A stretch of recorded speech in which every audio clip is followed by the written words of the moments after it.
Hello and welcome to another Modern Toy Fair review. Today I'm taking a look at the Marvel Legends No Way Home Final Swing Spider-Man. As always, make sure to let me know in the comments below what your thoughts and feelings are, if you've picked this up, if you're waiting for a pre-order, or if you're still on the fence. And make sure to stick around to the end of the video to see all the photos I took. But that's enough chitter chatter, let's go ahead and get at her.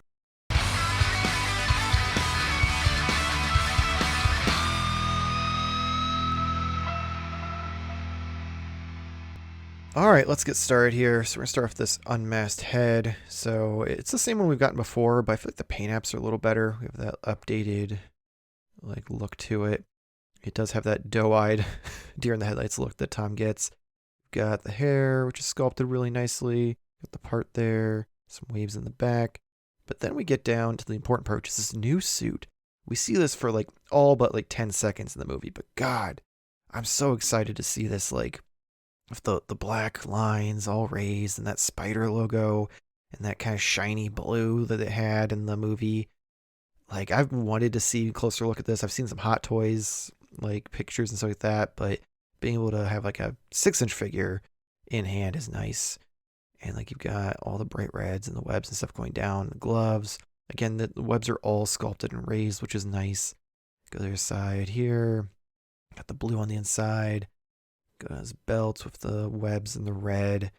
And then you've got that shiny blue going down his legs. It is just absolutely fantastic. Now he has this, it almost looks like there's some paint missing at the top of the boots. And I don't know if that's just sloppy or what. But go down to the rest of the boot there. Got a little wrinkle in the toe. It's got, a little bit there. Swing around the other side here. Got the back of his head with all the waves in his hair. Got those webs going down across his shoulders. You've got the big red spider on his back, which is very much looks like the one on the front, which is nice. Got the rest of his belt, which is missing a little bit of paint there at the top. And I don't know if that's no, it's nothing to do with the articulation. And you do have his spider booty. I think he might be the most packing out of all of them, out of the three choices here. And we get to the back, and it looks like the top of both boots, all the way around. So maybe that's just a style choice. Maybe that's supposed to be that way. I don't know. I guess we'll have to wait until we see this, in action again. But yeah, I love this costume, and this figure looks amazing.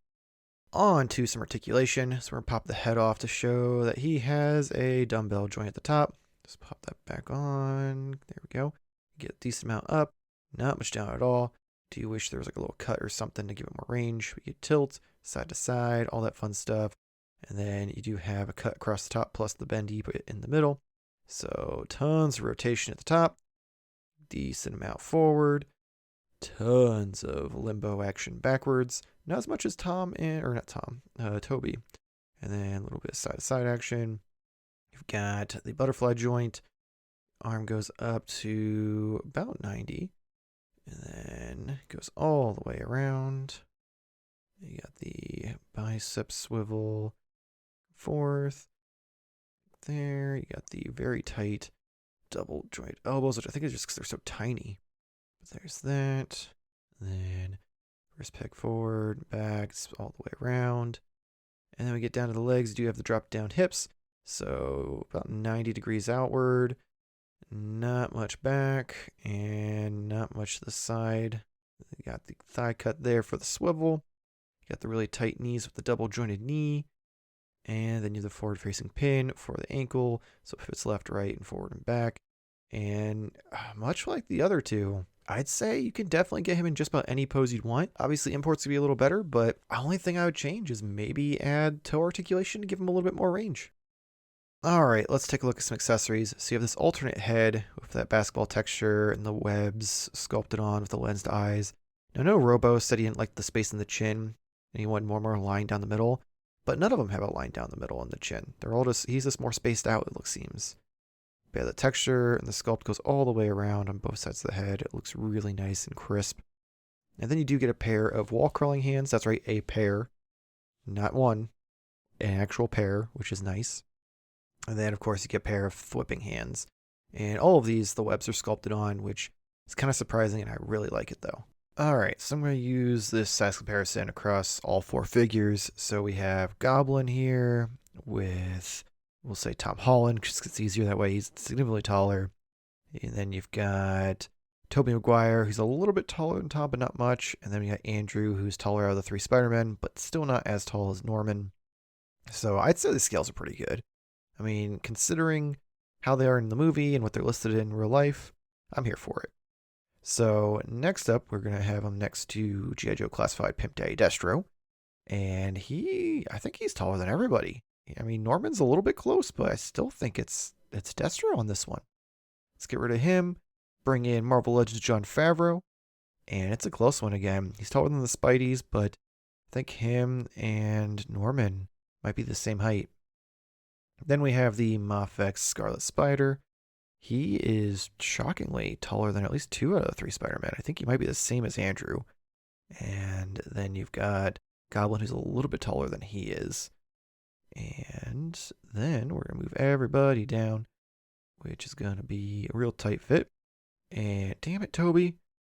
All right, come on. Get back in, you're in line. All right. We're bringing in the big beefy boy, the Marvel Legends Armadillo figure, if he stands. And he towers over everybody, but they are roughly shoulder height. I don't know, between bicep and shoulder. Norman's probably the closest at shoulder there. And last up is the box art. So you have this retro card with the logo up top. You've got the gold. You've got all the Spideys there on the side. Accidentally got a little light there at the corner, blocking out Tobey Maguire. There you can see him a little better. There you go. And then at the bottom, he's the only one who's just labeled Spider-Man. Flip it around. We've got the artwork all here, bio there, no children allowed, all the warning labels, UPC, all that fun stuff. So I like the idea of the retro carding, but it needs to be like across the board, not just select lines within like Marvel Legends. Okay, so overall, this figure is amazing. I love this costume. I really can't wait for them to bring it back for whenever the next Spider-Man movie is, or next appearance that he has in any of the MCU movies, because this looks fantastic. I wish we would have gotten to this costume sooner. I have not liked the MCU Spider-Man costume so far. The Tom Holland head, I mean, it's good representation of him. It does have that kind of deer in the headlights look that he gets from time to time, it seems. But yeah, I think it turned out great. He got all of his hands, which is, better than I can say for the other 2. You can check out my reviews of Toby and Andrew to see my rants about that. So yeah, let me know in the comments below what your thoughts and feelings are. If you were on the fence, did this review push you one way or the other? And if you enjoyed this video, please make sure to like and subscribe. It helps us out, gets you a bunch of toy-related content in your feed. We've got reviews, how to pose videos, customizing videos, weekly live stream, weekly podcast, and a weekly toy hunt video. If you're already a fan of the channel, though, you can head over to patreon.com/Modern Toy Fair. Links in the description below. We have a bunch of different tiers of different rewards. We even have a couple that have 7-day free trials, so you can kind of test it out before you commit to anything. But that's going to be it for this video. Hopefully see you next week. Same toy time, same Toy Fair channel. Thank you for watching.